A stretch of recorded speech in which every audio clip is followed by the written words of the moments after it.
হানজালার গোসল হয়েছিল তৃতীয় আসমানে জমজমের পানিতে। হযরত হানজালা রাদিয়াল্লাহু তাআলা আনহু তিনি সদ্য বিবাহ করেছেন। ওই সময় আমাদের প্রিয় নবী সাল্লাল্লাহু আলাইহি ওয়াসাল্লাম সাহাবীদেরকে বললেন, আমার সাহাবায়ে কেরাম, তোমরা উহুদের যুদ্ধের জন্য প্রস্তুতি গ্রহণ করো।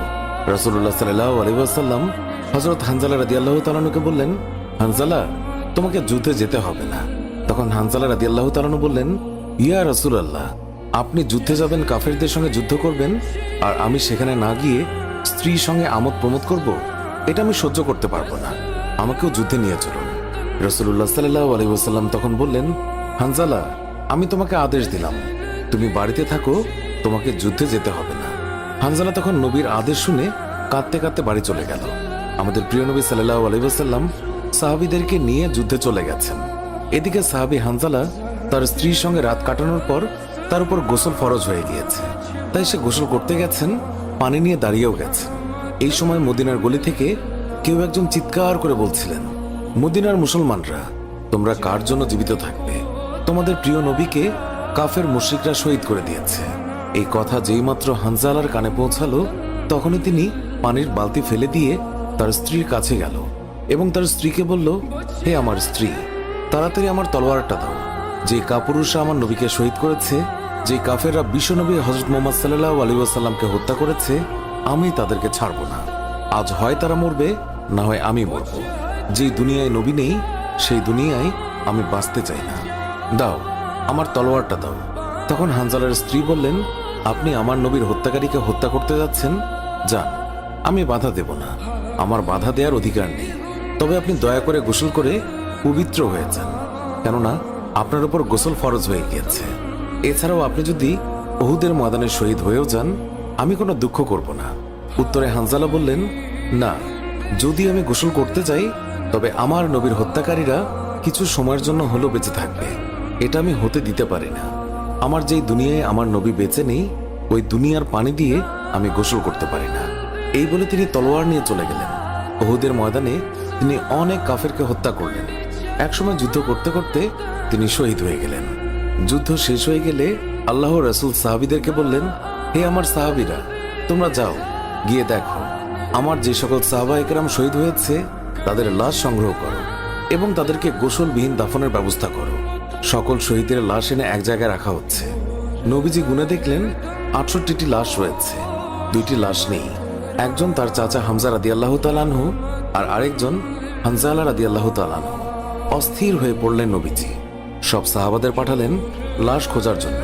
হঠাৎ বোরখা পরা এক মহিলা এসে দাঁড়ালেন নবীজির কাছে। নবীজি তাকে চিনলেন না। মহিলা বললেন, শুনুন ইয়া রাসূলুল্লাহ, কাল আপনি একটা বিয়ে পড়িয়েছিলেন, মনে আছে? নবীজি বললেন, হ্যাঁ, আমি তো হানজালার বিয়ে পড়িয়েছি, যার বিয়ের খুশিতে আমি খুরমা খেজুর ছিটিয়েছিলাম। মহিলা বললেন, ইয়া রাসূলুল্লাহ, আমার হাতটা দেখেন, হাতের মেহেদি এখনো শুকায়নি। কাল বিকেলে বিয়ে হয়েছিল, আর রাতে উহুদের যুদ্ধের জন্য বের হয়ে যান হানজালা। ওনার উপর গোসল ফরজ হয়েছিল, কিন্তু উনি গোসল করে বের হতে পারেননি। যাওয়ার আগে শুধু বলে গেছেন, যদি বেঁচে থাকি তাহলে দেখা হবে দুনিয়ায়, আর যদি শহীদ হয়ে যাই তাহলে দেখা হবে জান্নাতে। নবীজি কাঁদছেন। মহিলা বললেন, ইয়া রাসূলুল্লাহ, শহীদের তো আপনি গোসল দেন না, আমার স্বামীকে আপনি একটু গোসল করিয়ে দেবেন। নবীজি সম্মতি প্রকাশ করার পর একজন সাহাবী দৌড়ে এসে বলল, ইয়া রাসূলুল্লাহ, হানজালাকে পাওয়া গেছে। সবাই গেলেন, গিয়ে দেখলেন সাদা কাফনের ভিতরে লাশের মাথায় পানি। নবীজি হানজালার মাথায় হাত দিলেন। জিবরাইল আলাইহিস সালাম আসলেন নবীর কাছে, এসে বললেন, ইয়া রাসূলুল্লাহ, হানজালার কোরবানিতে আল্লাহ পাক এতটাই খুশি হয়েছে যে আমার বাহিনীকে আদেশ করলেন তাকে নিয়ে আসতে।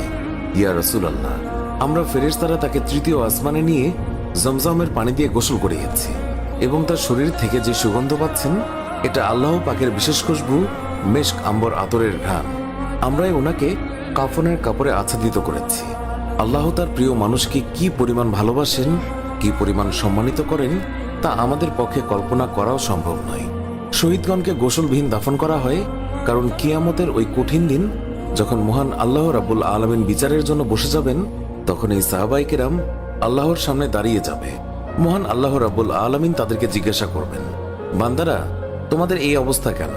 তারা তখন বলবে, রাব্বুল আলামিন, আপনি তো জানেন আমরা আপনার ওই সকল বান্দা যারা আপনার বিরুদ্ধে যে সকল কাফের মুশরিক কথা বলে তাদেরকে হত্যা করতে গিয়ে শহীদ হয়ে গিয়েছিলাম। আল্লাহ তাআলা বলবেন, ও আমার বান্দারা, তোমরা যারা আমার জন্য তোমাদের জীবনের মায়া ত্যাগ করেছিলে, তার জন্য আমি তোমাদেরকে আজ বিনা হিসাবে জান্নাত দান করলাম। সুবহানাল্লাহ। সুপ্রিয় দর্শক, এর সাথেই শেষ হচ্ছে এখনকার ভিডিওটি ভালো লাগলে লাইক দিন, আপনার প্রিয়জনদের মাঝে শেয়ার করুন। এখনকার মতো বিদায় নিচ্ছি, দেখা হবে নতুন কোনো ভিডিওতে। এতক্ষণ ধরে ভিডিওটি দেখার জন্য অনেক অনেক ধন্যবাদ।